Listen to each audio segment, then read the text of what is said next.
Kono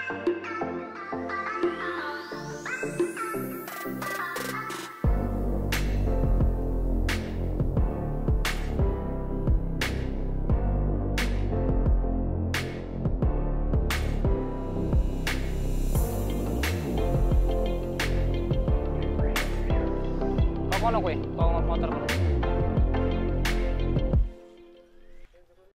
Assalamualaikum warahmatullahi wabarakatuh. Halo semuanya, ketemu lagi sama saya Sungging Trenggono di channel saya ST Mobi TV. Nah, kali ini kita santai-santai aja buat videonya.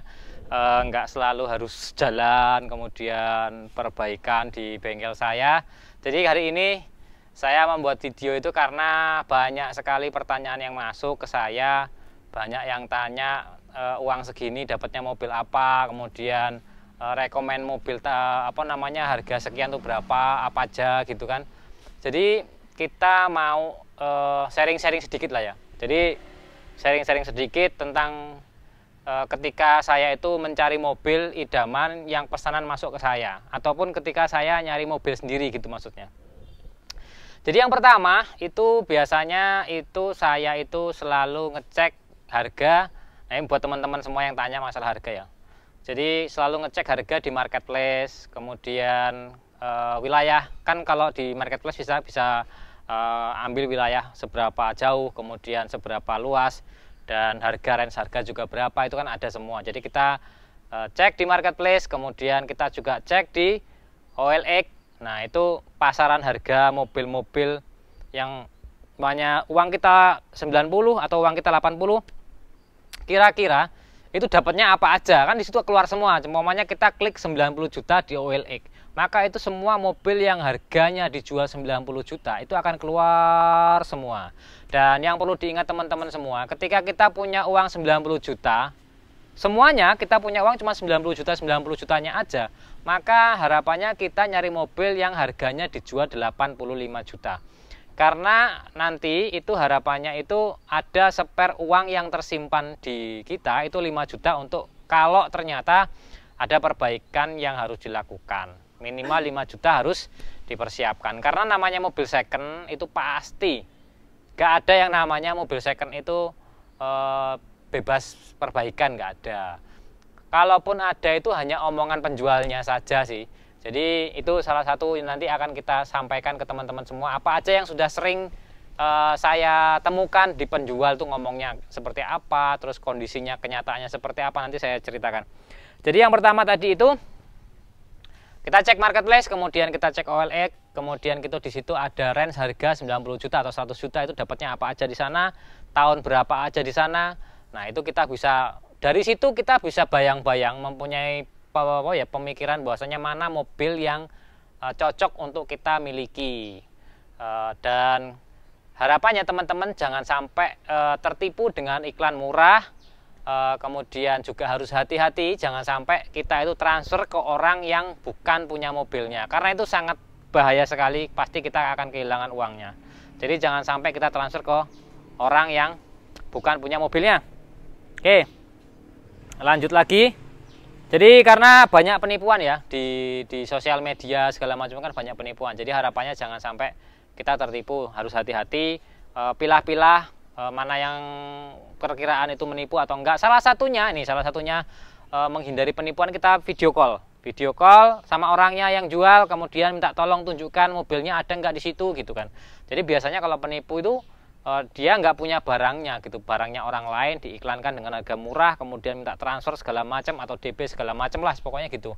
Nah, itu kita harapannya video call, kita minta tolong tunjukkan mobilnya seperti apa, ada nggak gitu. Salah satunya cara seperti itu. Terus berikutnya adalah setelah kita pastikan sesuai kebutuhan kita, mereknya, tahunnya, warnanya. Sebenarnya cari mobil bekas itu kalau kita sampai detail banget, mamanya tahun 2009, warnanya harus putih, mamanya plat nomor harus Solo gitu kan, harus nggak mutasian atau asli AD gitu, atau asli wilayah mana gitu. Itu sangat sulit sekali karena kita di situ harus menyatukan visi kita mencari mobil yang benar-benar bagus, nggak cuma bagus luarnya aja tapi juga dalamnya juga, kemudian harus menyamakan warna, kemudian plat nomor, kemudian budget yang mungkin terbatas gitu kan, karena pasti teman-teman semua kan uang saya segini tapi mau saya ini gitu ya. Jadi kita harus menyesuaikan juga. Kalau bagi saya sih uangnya sekian, kita cari mobil yang pasarannya segitu, kita warna itu yo yang penting bukan warna yang nggak disukain tapi kondisi mobilnya itu bagus. Kecuali teman-teman semua uangnya unlimited, jadi nggak ada batasannya, kita bisa pilih tuh mobil warnanya apa, platnya asli situ apa enggak, pasti kan harganya akan mahal seperti itu. Jadi itu unlimited nggak masalah. Atau ya kalau nggak mau repot-repot, mau yang warnanya ini harus sekian, harus gini-gini, ngambil beli ke dealer yang baru kan, jadi asli semua itu sesuai keinginannya. Walaupun sebenarnya ketika kita beli mobil di dealer itu pasti masih ada kekurangan-kekurangan yang nggak sesuai sama keinginan kita. Makanya banyak-banyak orang itu beli mobil baru juga dimodifikasi karena udah nggak sesuai keinginannya. Contoh peleknya kita ganti gitu kan, terus kemudian head unitnya itu kita ganti juga kan, seperti itu. Makanya itu kita beli mobil baru pun itu pasti masih kurang aja. Jadi tergantung kitanya aja, bisa mensyukuri aja. Jadi makanya buat teman-teman semua yang cari mobil second, cari mobil bekas, itu saran saya itu kita menyesuaikan keinginan, menyesuaikan budget, cari mobil yang terbaik. Karena mobil second itu pasti yo ada kekurangannya, makanya disiapkan budget yang 5 juta itu untuk persiapan servis segala macamnya. Nah itu terus kemudian ketika kita menghadapi penjual, nah ini kadang-kadang penjual itu ya aneh gitu kan. Saya mau cerita aja, ini sharing-sharing aja ya, dari video ini kita sharing-sharing aja. Saya sering sekali itu ketika saya mau beli mobil, ngecek mobil atau berburu mobil, saya telepon orangnya, Pak mobilnya masih ada? Masih Mas gitu kan. Kondisinya gimana? Mulus, pokoknya wis siap pakai, siap luar kota, wis pokoknya bahasa-bahasa yang sering saya terima atau saya dengar itu pasti kalau dari penjual itu kondisi siap pakai, tanpa ragat, tanpa dandan. Terus lagi ada yang mulus, putih, mulus pokoknya tanpa full sepet gitu kan. Terus berikutnya lagi bisa untuk luar kota lah, siap ready luar kota segala macamnya. Setelah kenyataannya, setelah ditelepon saya tanya mana aja bagian yang pernah dicek, kadang-kadang wah itu 0 spet gitu kan.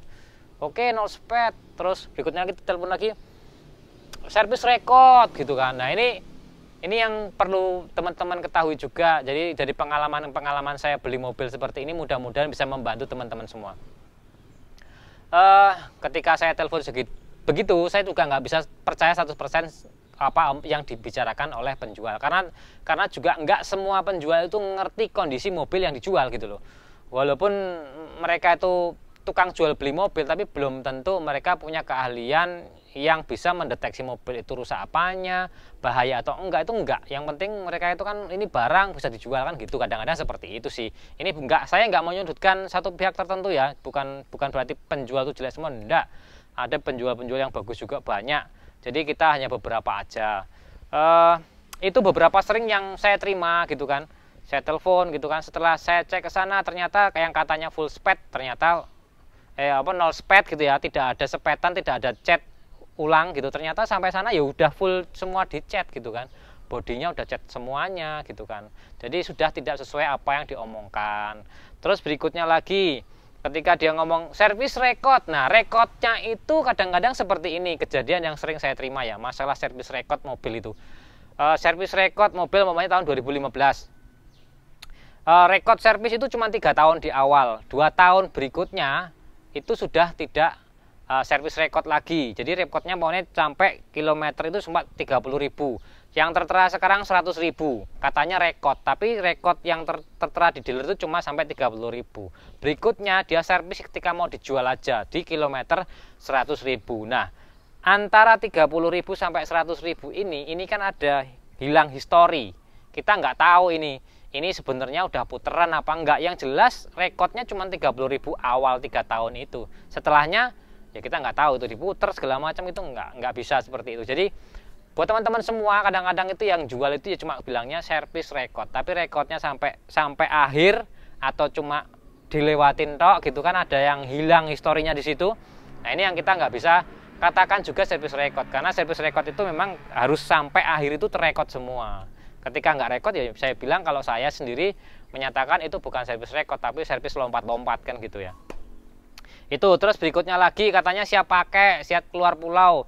Nah kadang-kadang tuh penjual itu juga nggak tahu kondisi koplingnya itu udah mau habis, koplingnya nggak enak, remnya itu nggak apa ya, rasanya itu beda dengan mobil yang lain. Karena kadang-kadang itu yang jual mobilnya itu cuma yang penting mobilnya jalan mas, mobilnya koplingnya masih enak, masuk gigi masih bisa, mobilnya jalan masih bisa, nanjak masih bisa. Ya tapi kan itu kalau kita mau periksa koplingnya itu paling tinggal 1 bulan udah habis, kan itu juga perlu perbaikan. Kemudian remnya bocor ini belakangnya tapi masih bisa ngerem, ya masih bisa ngerem sih, tapi kalau minyak remnya lama-lama habis ya ngeblong juga. Jadi ini yang perlu kita perhatikan bersama gitu kan. Kadang-kadang saya menemukan tuh yang lucu-lucu ya ada, yang bikin jengkel ya banyak gitu, yang bikin mangkel ya luar biasa gitu kan. Karena saya jauh-jauh, umpamanya perjalanan 4 jam dari sini ngecek mobilnya sampai sana, ternyata cuma ngecek 2 menit udah tidak sesuai sama kondisi apa yang dibicarakan. Nah itu makanya ya kita berburu itu mencari mobil yang benar-benar kondisinya memungkinkan untuk dibeli. Kemudian kita juga ngecek itu kadang-kadang nggak cuma 1 atau 2 atau 3, kadang bahkan sampai 8 unit. Kita itu dari 8 unit itu kita tahu gitu, yang itu kekurangannya ini, yang ini gitu. Nah seperti itu, nanti kita cari mana yang unit yang memungkinkan untuk kita ambil, mana unit yang memungkinkan untuk kita perbaiki, kita rawat gitu kan. Karena nggak semua mobil yang bekas itu ya kondisinya bagus tuh enggak gitu loh. Jadi ini pembelajaran buat kita semua. Kalau beli mobil harus hati-hati, kemudian harus cek samsat selalu, kemudian harus cek mobil itu secara menyeluruh. Terus juga saya juga sering sekali terima dari teman-teman itu telepon ataupun WA, kirim video gitu ya. Mas, ini videonya mesinnya suaranya gimana? Masuk enggak untuk dibeli? Saya terus terang tidak bisa mengasih rekomendasi ketika jenengan semua teman-teman kirim ke saya video untuk mendeteksi dari video. Saya tidak bisa, karena untuk menyatakan mesin itu bagus atau enggak itu kan bukan cuma dari visual dari HP, kemudian pendengaran dari HP itu enggak bisa. Tapi harus memastikan dulu kondisinya pernah bongkaran tidak, kemudian ada bocor-bocor tidak, baut-bautnya itu pada tempatnya tidak. Itu semua juga jadi penilaian, bukan berarti cuma ngeliatin oh suaranya halus, ya nggak bisa itu buat patokan. Terus juga ketika kita beli mobil, patokannya kan nggak cuma mesinnya aja yang oke, bodinya habis guling-guling, kan nggak bisa juga kita beli. Jadi ketika kita beli mobil itu, kita beli mobil itu secara keseluruhan. Secara keseluruhan itu apa aja? Ya bodinya ya kita cek, kaki-kaki ya kita cek, rem ya kita cek, gardan kita cek, transmisi kita cek, interior kita cek, mesin kita cek, elektrikal kita cek, surat-surat kita cek, keabsahan kita cek, samsat kita cek, apa lagi ya? Wis pokoknya dicek semua. Jadi kalau teman-teman nanya, saya mau beli mobil ini, apa aja yang perlu dilakukan pengecekan, apa aja yang perlu diperhatikan ketika ngecek mobil, hampir semua bagian harus kita cek dan kita pastikan kondisinya bagus. Kalaupun tidak bagus, kita tahu apa aja minus dari mobil itu. Umpamanya bodi yang sebelah sini udah cetan, bodi sebelah sini dempulan tipis, segala macam. Yang penting kita tahu. Kita udah tahu itu, kita mau beli itu sudah tahu barang yang kita mau beli itu kondisinya berapa persen, kan itu seperti itu. Itu teman-teman semua nanti rencananya juga ketika saya sudah pindah tempat tinggalnya, karena masih proses, mudah-mudahan bulan depan saya mau buat podcast nanti live rencananya. Kita tanya jawab di situ. Jadi sampean telepon saya jawab seperti itu. Itu baru rencananya, mudah-mudahan nanti terlaksana setelah saya pindah tempat tinggalnya dulu. Karena untuk ngatur tempat tinggal, tempat ruangan untuk podcastnya gitu ya. Itu rencananya seperti itu. Dukung channel saya. Terima kasih yang sudah dukung dan jangan lupa di like videonya. Terima kasih. Saya Ari. Wassalamualaikum warahmatullahi wabarakatuh. Sekarang saatnya sudah jam 4:30. Saya ada janji untuk ngecek mobil pickup di Sukoharjo. Saya Iri, wassalamualaikum warahmatullahi wabarakatuh. Langsung kita gas jalan. I know you told your friend you're not okay.